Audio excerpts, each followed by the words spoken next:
তো গাইস কেমন আছো সবাই? আমি Subai, welcome to my channel. Finally আজকে দোকান আসতে দেরি হয়, মা দোকানটা পরিষ্কার করে দিয়েছিল। আর এদিকে দেখো আমি ময়দা মেখে রাখছি, এক্ষুনি সব কাস্টমার চলে আসবে খেতে। তারই মধ্যে দেখো এক কাকু আসে আর বলে আমি পার্সেল নিয়ে যাবো, তাই কাকুকে ঘুগনি পার্সেল করে দিলাম। তারপর একে একে সবাই খেতে আসতে থাকে আর আমি খেতে দিতে থাকি। তোমরা যারা আমায় চাও না, আমি সুবাইও, আমার একটা ছোট হোটেল অ্যান্ড রেস্টুরেন্ট আছে, আর এই হোটেল অ্যান্ড রেস্টুরেন্ট চালিয়ে একদিন আইফোন কিনবো।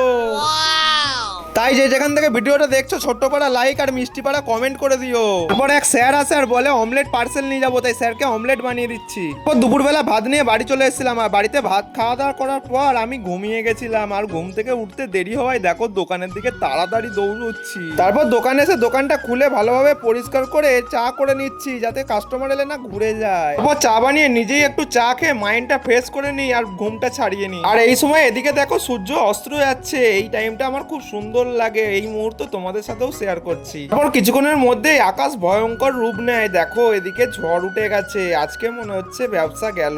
যাই হোক, সারাদিন যা গরম ছিল একটু মুক্তি পেলাম। তারপর বসে বসে ভাবছিলাম আজকে আর মনে হয় কিছু বিক্রি হবে না। তারপর এক কাকু আসে আর বলে চিকেন পকোড়া নেবো, তাই কাকুর জন্য চিকেন পকোড়া ভেজে দিচ্ছি। যদি এই চ্যানেলে নতুন হয়ে থাকো, ফেসবুক থেকে দেখলে ফলো করে দিও, ইউটিউব থেকে দেখলে সাবস্ক্রাইব করে দিও। তোমাদের একটা ফলো আর সাবস্ক্রাইব আমাকে মোটিভেট জায়গায় ভিডিও বানাতে।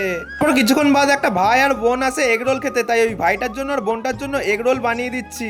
এগরোল বানানোর কিছুক্ষণের মধ্যেই তারপর বৃষ্টি নেমে যায়। দেখো বাজারে যা কাস্টমার ছিল সবই বাড়ি পাঠিয়ে দিয়েছে বৃষ্টি মামা। কিছুক্ষণ পরে এক কাকু চলে আসে আর বলে চিকেন পকোড়া নেবো, তাই ওই কাকুর জন্য চিকেন পকোড়া ভেজে দিচ্ছি। আর এদিকে দেখো চিকেন কষা চলছে। তারপরে একটা ফ্রেন্ড চলে আসে, ওই ফ্রেন্ডের জন্য চিকেন পকোড়া ভেজে দিচ্ছি। আর চিকেন পকোড়া গুলো কেমন হয়েছে দেখো।